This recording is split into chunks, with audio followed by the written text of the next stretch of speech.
नए वीडियो में भी जो है आरजे रौनक का, जिसको वीडियो का टाइटल है वक्फ बिल से नरेंद्र मोदी ने दिया विपक्ष को सबसे बड़ा झटका, अब यूसीसी की बारी। हाँ, तो ये जो अभी अपने इस महीने में जो वक्फ बिल जो संसद में पास हुआ है मोदी गवर्नमेंट के द्वारा पास किया गया, उसको लागू किया गया है, उस पर विपक्ष को तो झटका मिला ही है। विपक्ष इसको इसके खिलाफ था।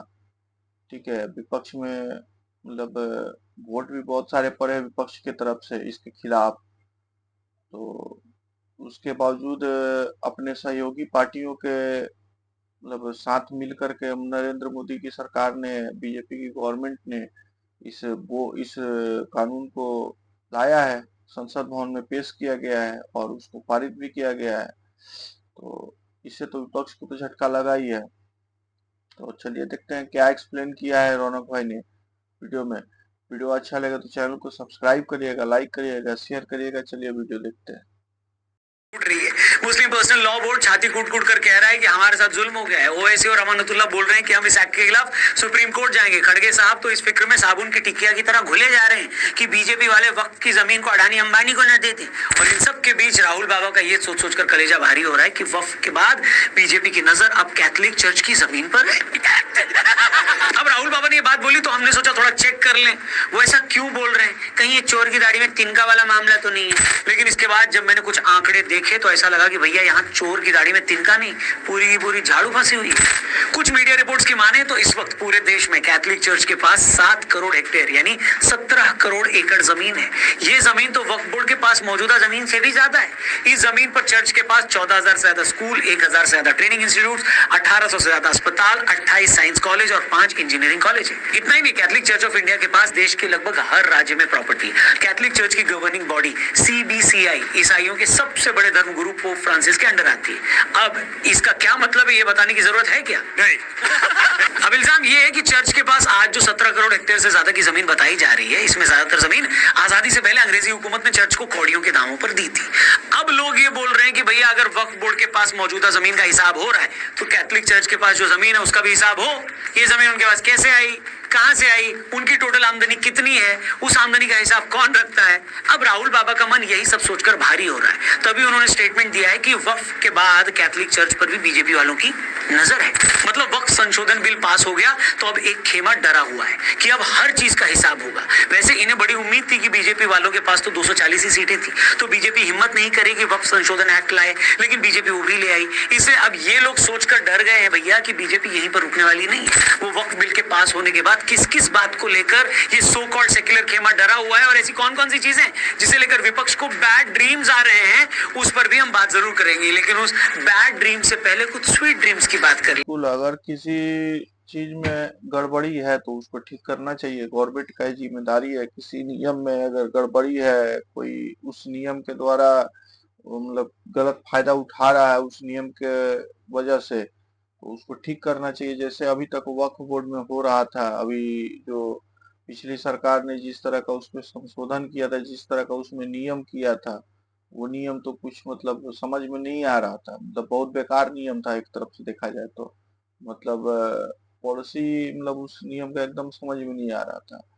तो अगर नियम को ठीक कर रही है तो अच्छा काम है।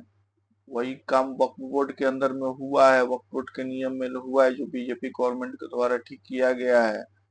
ठीक है, उसी तरह अगर किसी में भी अगर गड़बड़ी दिखे किसी भी चीज में, उसको ठीक करना चाहिए। ठीक है, ये मतलब गवर्नमेंट की जिम्मेदारी और लोगों को भी इसको समझना चाहिए कि हाँ, लोगों के हित के लिए ही है। अब ये नहीं है कि किसी के बहकावे में आकर के इसको बिना समझे कोई गलत सलत पढ़ा दे पट्टी, आप उसको गलत सलत पट्टी पढ़ करके और उसका विरोध करने लगे। ये भी सही नहीं है एक तरफ से देखा जाए तो अभी के फिलहाल अभी वक्फ बोर्ड के जब पास हुआ है उस वजह से अभी बहुत लोग मतलब उल्टा पुल्टा पढ़ करके उसका विरोध भी कर रहे हैं, उनको समझ में नहीं आ रहा है।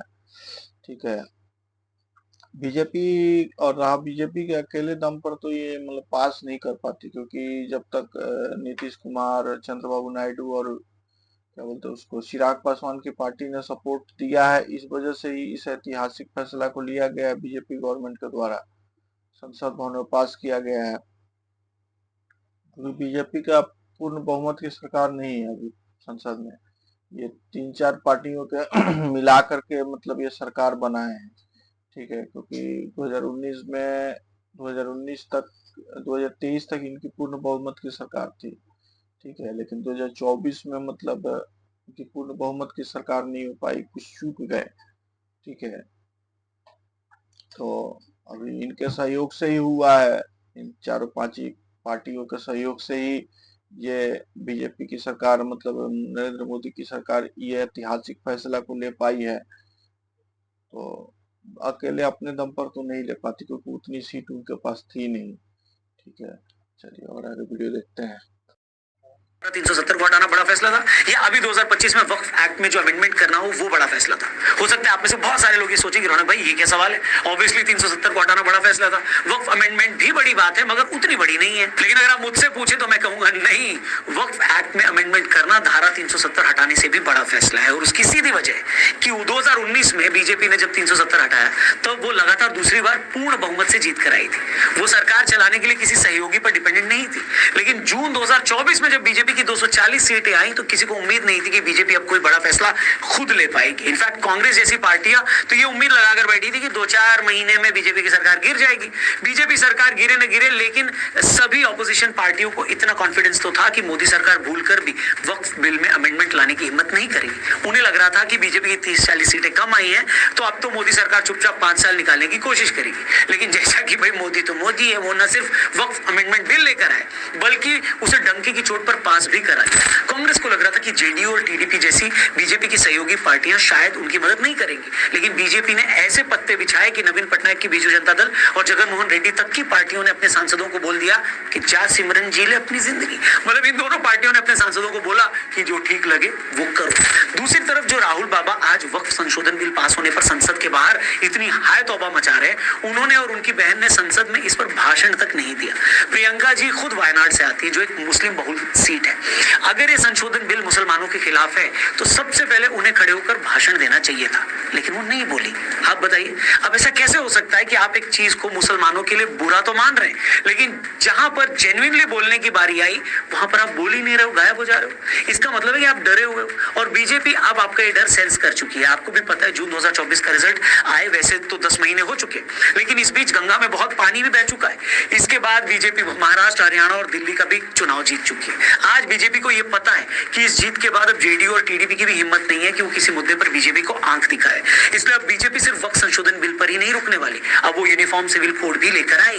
अभी 2 दिन पहले ही कर्नाटक हाईकोर्ट के जस्टिस अंचाटे संजीव कुमार ने भी गवर्नमेंट को बोल दिया कि आप लोग यूनिफॉर्म सिविल कोड क्यों नहीं ला रहे हैं। कर्नाटक हाईकोर्ट ने शनिवार को कहा कि देश में यूसीसी लागू होना बहुत जरूरी, इससे खासकर मुस्लिम महिलाओं को बराबरी का हक मिलेगा।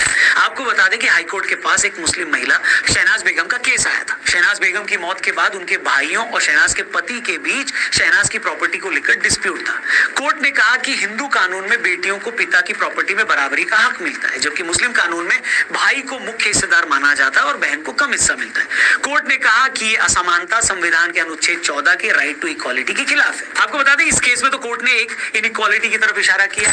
इसके अलावा यूनिफॉर्म सिविल कोड न आने के कारण मुस्लिम महिलाओं के साथ बहुत सारे जुल्म हो रहे हैं। मुस्लिम कानून के हिसाब से मुस्लिम मर्दों को एक साथ 4 पत्नियां रखने की इजाजत है, जबकि मुस्लिम महिलाओं को यह हक नहीं है। ये जेंडर बेस्ड इक्वालिटी के खिलाफ है। अगर यूसीसी आ जाता है तो मुस्लिम मर्दों से यह हक छिन जाएगा और औरतों को बराबरी का हक मिलेगा। उसी तरह मुस्लिम पर्सनल लॉ में लड़की की शादी 15 साल की उम्र में भी लीगल मानी जाती है, अगर उस उम्र तक वो प्यूबर्टी तक पहुंच चुकी हो। अगर यूसीसी आता है तो बाकियों की तरह मुस्लिम लड़कियों की शादी भी 18 साल से पहले नहीं हो पाएगी और इस तरह से बाल विवाह को रोका जा सके। इसी तरह इनहेरिटेंस राइट्स का एग्जांपल तो मैंने दिया ही, जिसके बारे में कर्नाटक हाईकोर्ट ने बोला है अगर यूसीसी आया तो मुस्लिम लड़कियों को भी पिता की प्रॉपर्टी में मुस्लिम लड़कों के बराबर का ही अधिकार मिलेगा।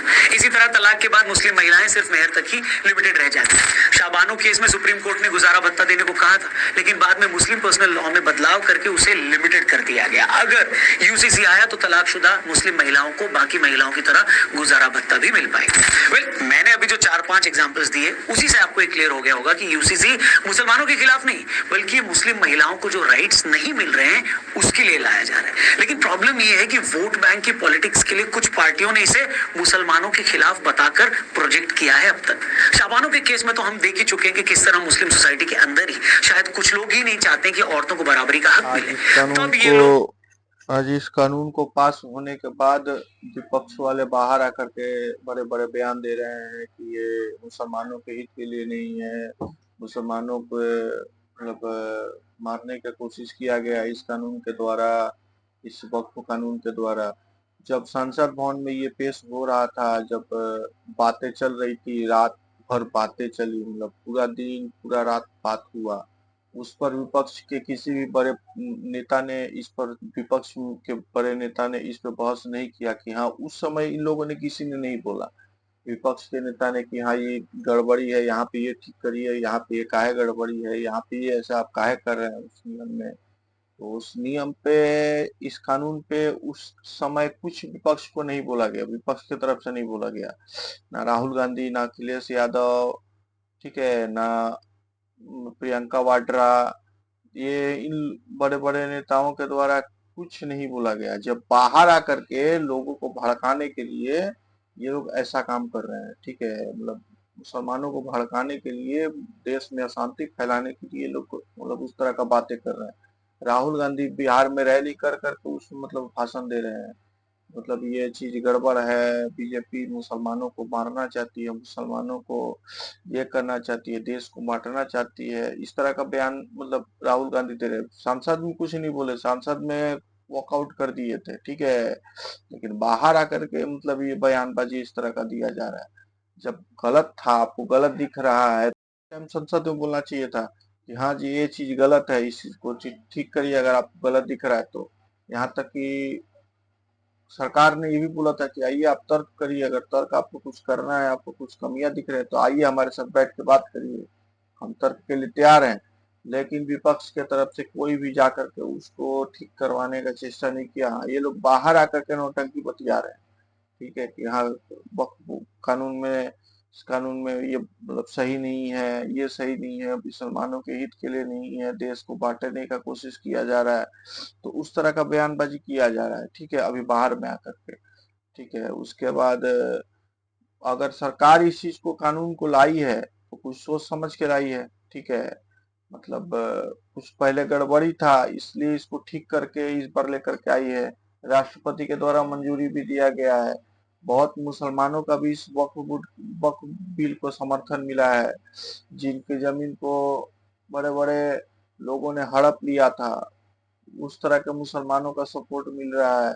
बहुत सारे लोग, मुसलमान लोग ही इस चीज को सपोर्ट कर रहे हैं क्योंकि उनको पता है कि इस चीज उनके लिए हित के लिए है, ठीक है। हाँ वही कुछ लोग हैं जो किसी के बहकावे में आकर के इसका विरोध कर रहे हैं, ठीक है, हंगामे कर रहे हैं, वो किसी के बहकावे में आकर के, ठीक है। तो वैसा कुछ नहीं है, सरकार को निपटना आता है, सरकार उनसे निपट लेगी, ठीक है। इतना बड़ा कानून को लेकर के आई है, ठीक है, तो उसको निपटने का भी इन लोग के पास में उपाय होगा, तो वो हो सकता है ठीक हो जाएगा वो सब चीज। वजह से कुछ गवर्नमेंट की, अभी विपक्ष की सरकार भी बोल रही है कि हम अपने के राष्ट्र में, राज्य में लागू नहीं करेंगे। जैसे अभी कल ममता बनर्जी की सरकार, टीएमसी की सरकार बंगाल में बोल रही है कि वह कानून को हम लोग बंगाल में लागू नहीं करने देंगे, ठीक है। तो मतलब ये लोग संसद भवन को भी नहीं मान रहे हैं ये लोग, कहने का मतलब ये है। तो अरे आपके भी सांसद तो थे, टीएमसी के तरफ से भी तो सांसद थे, वहां पे भी तो तर्क हुआ था, तो उस समय आप लोग क्यों नहीं ये बोले, ठीक है। तो मतलब कहने का मतलब है कि ये लोग सांसद के कानून को भी नहीं मानेंगे, ठीक है। और मतलब कुछ भी होगा तो सरकार गड़बड़ करे तो जाएंगे हम लोग कानून का सहारा लेंगे, लेकिन संसद का कानून नहीं मानेंगे। संसद भवन जिससे सरकारें चलती है वहाँ, ठीक है, तो उसका कानून ये लोग नहीं मानेंगे। वैसे तेजस्वी यादव बोले कि अगर हमारी सरकार आई तो हम वक्फ कानून को कूड़ेदान में फेंक देंगे, तो इस तरह का बयानबाजी किया जा रहा है अभी, ठीक है। मतलब बताया जा रहा है कि हम लोग कितना खराब चीज है इस चीज को, मतलब ये कितना गंदा कानून वो बीजेपी गवर्नमेंट लागू की है। कहने का मतलब ये है, सरकार को मतलब इस तरह का दिखाया जा रहा है, विपक्ष के द्वारा, ठीक है, मतलब कितना खराब चीज है। की पॉलिटिक्स के लिए कुछ पार्टियों ने इसे मुसलमानों के खिलाफ बताकर प्रोजेक्ट किया है। अब तक शाबानों के केस में तो हम देख ही चुके हैं कि किस तरह मुस्लिम सोसाइटी के अंदर ही शायद कुछ लोग ही नहीं चाहते कि औरतों को बराबरी का हक मिले, तब ये लोग तो उस बेचारी को सिर्फ गुजारा भत्ता नहीं लेने दे रहे थे, यहाँ तो औरतों को 4 हक और भी मिल रहे हैं। अब ये बात ये लोग कैसे बर्दाश्त करेंगे बताइए। एक तरह से देखा जाए तो ये सरकार मुसलमानों के खिलाफ है, ये प्रॉब्लम नहीं है, बल्कि मुस्लिम मर्दों का मुस्लिम महिलाओं को बराबरी का हक दिए जाने की प्रॉब्लम है। इस बिल का सरकार का मुसलमानों के खिलाफ होने से कोई लेना देना ही नहीं है। यही बात वक्फ बिल में भी थी, यही बात ट्रिपल इंस्टेंट तलाक को लेकर भी थी। ट्रिपल इंस्टेंट तलाक में भी तो मुस्लिम औरतों को एक साथ तलाक तलाक तलाक बोलकर डिवोर्स दिए जा रहे थे और वो कुछ नहीं कर पाई थी। वक्फ में भी जो बड़े लेवल पर जो लोग परेशान थे वो आम मुसलमान ही थे, जिनकी जमीनें हड़प ली गई थी। तो समझे मैं यहाँ क्या कह रहा हूँ? प्रॉब्लम ये नहीं कि बीजेपी सरकार मुसलमानों के खिलाफ कुछ कर रही है, हो ये रहा है कि पिछली सरकारों के टाइम मुसलमानों को खुश करने के लिए, उन्हें अपीस करने के लिए जो फालतू के कानून बना रखे थे, उन कानूनों को एक एक करके हटाया जा रहा है। मतलब उन्हें भी हिंदुओं के बराबर का हक दिया जा रहा है। मगर इसे प्रोजेक्ट कैसे किया जा रहा है? जैसे उनके साथ कोई जुल्म हो रहा हो। ये ऐसे ही है, क्रिकेट के एग्जांपल से समझते हैं। मानो आईसीसी ने पाकिस्तान या किसी और क्रिकेट टीम के लिए कोई रूल बना दिया हो कि हर कोई उनके बैट्समैन को अंडर आर्म बॉल ही फेंकेगा, इनके बॉलर 22 गज की बजाय 12 गज से ही बॉल करेंगे, और बाद में जब इनके इस प्रिविलेज को अगर वापस ले लें तो कुछ लोग शोर मचाएंगे कि देखो पाकिस्तानी टीम पर तो जुल्म हो रहा है, प्रिविलेज हटा दिया गया। यूसीसी लाकर मुसलमानों को भी हिंदुओं या किसी के बराबर लाने की जो कोशिश है वो भी मुसलमानों के साथ वैसा ही जुल्म है। कुल मिलाकर कहानी ये है कि वक्फ संशोधन बिल पास होने पर एक गैंग ये सोचकर डरा हुआ है कि अगर बीजेपी ने यूसीसी भी हटा दिया तो मुस्लिम महिलाएं खुश न हो जाएं। अगर इससे वो खुश होकर बीजेपी को वोट करने लगेंगी तो फिर ये वोट बैंक भी उनके हाथ से निकल जाएगा। बस यही सोच सोचकर बेचारों का मन भारी हो रहा है और खट्टी डकारें आ रही है इनको। वैसे कुछ लोग तो ये भी बोल रहे हैं कि यूसीसी के बाद बीजेपी को पॉपुलेशन कंट्रोल बिल भी लाना चाहिए। अब बिल वो क्यों जरूरी है उसकी बात हम किसी और वीडियो में करेंगे। अभी तो आप कमेंट बॉक्स में ये बताओ कि वक्फ बिल के बाद ऐसे कौन से बड़े काम वो कानून में था पहले की सरकार जिसने वक्फ कानून को बनाया था, मतलब उस तरह को, मतलब उसमें कानून जिस तरह का लाया था वो कानून मतलब कुछ समझ में नहीं आ रहा था। मान लीजिए अब नियम से समझिए, मतलब उसको एग्जांपल की तरफ मैं तौर पे आपको बता रहा हूँ। अगर आपका जमीन है, ठीक है, अगर वक्फ वाले आकर के आपके जमीन को बोल दे कि ये हमारा जमीन है तो ये उनका हो गया। आपके पास कागज है उस जमीन का, फिर भी वो उनका जमीन हो गया। सोचिए कितना इतना घटिया कानून बनाई थी। कोई आकर के आपके जमीन को हड़प लिया, ठीक है, हड़प ले रहा है, लेकिन आप उसके खिलाफ कोर्ट में भी नहीं जा सकते, कानूनी लड़ाई भी नहीं लड़ सकते। ऐसा वो लोग कानून बना के लाए थे वक्फ में। उसी को बीजेपी की गवर्नमेंट ने उसको ठीक किया, उसको ठीक किया है, मतलब उसमें ठीक किया है। ऐसा नहीं है कि हाँ उसको पूरा खत्म ही कर दिया, उसको ठीक किया है। इससे क्या होगा कि जो गरीब लोगों का जो जमीन हड़प लेते थे बड़े बड़े लोग, तो उसको वो लोग अब मतलब वक्फ वाले जो हड़प लेते थे गरीब मुसलमानों गरीब लोगों का, तो वो मतलब उस जमीन को अब मतलब वैसा वो अब नहीं कर पाएंगे। बस इसी कानून को, इस तरह के कानून को बीजेपी की अभी की गवर्नमेंट ने उसको ठीक करके उसको पास किया है, मतलब वक्फ बिल को, ठीक है। तो इस तरह का नियम ही चेंज किया है और कुछ नहीं किया है। तो इससे बहुत सारे लोगों को पेट में दर्द हो रहा है। जो इस तरह का काम पहले करते थे, हड़पना वाला काम करते थे, उन्हीं लोगों का पेट में दर्द हो रहा है। गरीब मुसलमान और बहुत सारे मुसलमान इस चीज को सपोर्ट भी कर रहे हैं, ठीक है। ऐसा नहीं है कि सारे लोग विरोध ही कर रहे हैं। विरोध करना होता तो आज मतलब बहुत सारे पूरा मतलब लोग बाहर आ गए रहते, लेकिन बहुत कुछ ही लोग बाहर आ रहे हैं जो जिनको इस कानून को चेंज करने से दर्द हुआ है, जो हड़पने का काम हमेशा के लिए करते थे, हड़प करके बैठे हुए थे गरीबों की जमीन को, ठीक है। और कोई कुछ लोग किसी के बहकावे में आ गए, पक्ष वालों के बहकावे में आकर के उनका कान भरा गया है, उनको गलत सलत बताया गया है, ठीक है। आप जाइए ना सोशल मीडिया पे देखिए, कुछ लोग विरोध प्रदर्शन कर रहे हैं, वहां पे पूछा जा रहा है कैमरामैन के द्वारा कि मतलब रिपोर्टर्स के द्वारा कि आप किस चीज का विरोध कर रहे हो, तो उनको उस चीज का भी मालूम नहीं है कि हाँ हम इस चीज का विरोध कर रहे हैं, बस वक्फ वक्फ का विरोध कर रहे हैं, वक्फ का विरोध कर रहे हैं। डिटेल्स पूछा जा रहा है, उनसे पूछा जा रहा है क्यों विरोध कर रहे हैं, क्या आपको गड़बड़ी दिख रहा है, कुछ नहीं बताया जा रहा है, ठीक है। तो इस तरह का उनको कान भर करके उनको विपक्ष के द्वारा, उनके लोगों को द्वारा, कुछ लोगों के द्वारा बैठाया गया उनको, ठीक है। लेकिन हाँ उसमें कुछ लोग भी ऐसे हैं, मतलब जो समझ रहे हैं कि हाँ ये कानून आने से गरीब लोगों का बहुत फायदा होगा, मतलब जिनका जमीन को हड़पा जाता था गलत तरीके से, तो उस चीज पे फायदा होगा। और अगर गड़बड़ी किसी भी संस्था में दिख रहा है, सरकार को कहीं भी गड़बड़ी दिख रहा है, उसको ठीक करना चाहिए सरकार को। सरकार हमने इसीलिए चुना है, सरकार को हमने इसीलिए बनाया है, सरकार को हमने इसीलिए बैठाया है, ठीक है। और यहाँ पे ये भी कहना चाहूंगा कि यहाँ की सरकारों को, जो अभी सांसद में, जो देश में जो अभी मौजूदा सरकार है, उसका समर्थन करना चाहिए, नहीं कि उसके खिलाफ जाकर के बोलना चाहिए। उसका समर्थन करना चाहिए, क्योंकि वो सब वोटिंग करके ही आप लोग भी सरकार में बैठते हैं, उसी तरह वोटिंग के द्वारा ही बिल को पास किया गया है, ठीक है। ये नहीं कि हाँ जबरदस्ती तानाशाही करके मोदी सरकार ने इस चीज को पास किया है, नहीं, वोटिंग के द्वारा ही, कानून के द्वारा ही, जिस तरह संविधान को आप लोग संविधान को मानते हैं, उस संविधान के द्वारा ही इस चीज को लागू किया गया है। तो सरकार को, हर एक राज्य की सरकार को इसका सपोर्ट करना चाहिए, ये नहीं कि हाँ उसके खिलाफ जाकर के कुछ लोगों को खुश करने के लिए, मतलब आप लोग मतलब आज की गवर्नमेंट के खिलाफ आप लोग जाकर के उसके खिलाफ, मतलब आप लोग ये सब काम करें कि हाँ हम लोग कानून को पास नहीं करेंगे अपने राज्य में, तो उस तरह का काम नहीं करना चाहिए मेरे हिसाब से, ठीक है। आज सरकार ने पास किया है तो सरकार का सपोर्ट करना चाहिए। आप लोग भी तो पास करते हो, आप लोग भी तो कानून बनाते हो अपने राज्य में, तो उसको तो लोग मानते ही हैं, ठीक है। तो ऐसा नहीं करना चाहिए। और रहा सवाल यूसीसी को भी लाना चाहिए, क्योंकि अगर इसमें भी कुछ गड़बड़ी दिख रहा है, इसमें भी झोल झपाट दिख रहा है, तो इसको भी लाना चाहिए, क्योंकि इससे भी मुस्लिम, खास करके मुस्लिम महिलाओं को फायदा होगा। मान लीजिए कोई भी मर्द, एक मर्द चार चार शादी करके बैठ जा रहा है, ठीक है, तो वो भी चीज ठीक नहीं है। मान लीजिए एक एक मर्द को एक ही शादी करना चाहिए, ठीक है। मान लीजिए शादी करने के बाद उसको नहीं बन रहा है, तलाक दे दीजिए उसको, फिर दोनों की सहमति से तलाक होना चाहिए, ठीक है। ये नहीं कि हाँ चार शादी कर लिए, चार लड़की की जिंदगी बर्बाद कर दिए, तो ऐसा भी इस चीज को ठीक नहीं है। तो इस तरह के कानून को ठीक करना चाहिए। फिर मुस्लिम महिलाओं को, मतलब उनके पिताजी के जमीन में, मतलब उनके हिस्सेदारी नहीं मिलती थी, सारे भाइयों को मिल जाते, जैसे वीडियो में बताया गया है रौनक द्वारा। तो उस चीज को भी यूसीसी के द्वारा ठीक किया जाता है। जैसे मोदी गवर्नमेंट ने बड़े बड़े फैसले लिए, धारा 370 हटाए, राम मंदिर का सबसे पुराना फैसला था, राम मंदिर को भी उसको उन्हीं के सरकार में लागू की, मतलब उन्हीं के सरकार में उस तरह का फैसला आया। मतलब ये नहीं कह रहा हूँ कि हाँ उनकी सरकार ने फैसला सुनाया, ये फैसला सुप्रीम कोर्ट का था। तो इस तरह का कुछ, मतलब ऐसा फैसला लिए, तीन तलाक को फैसला लिए, तीन तलाक को भी ठीक किया गया। जो कोई भी आकर के खाते पीते सब्जी में नमक कम है, तीन तलाक, तीन तलाक, तीन तलाक, ठीक है। नींद पूरा नहीं हुआ, तीन तलाक, तीन तलाक, फोन पर आकर के तीन तलाक दे दिया।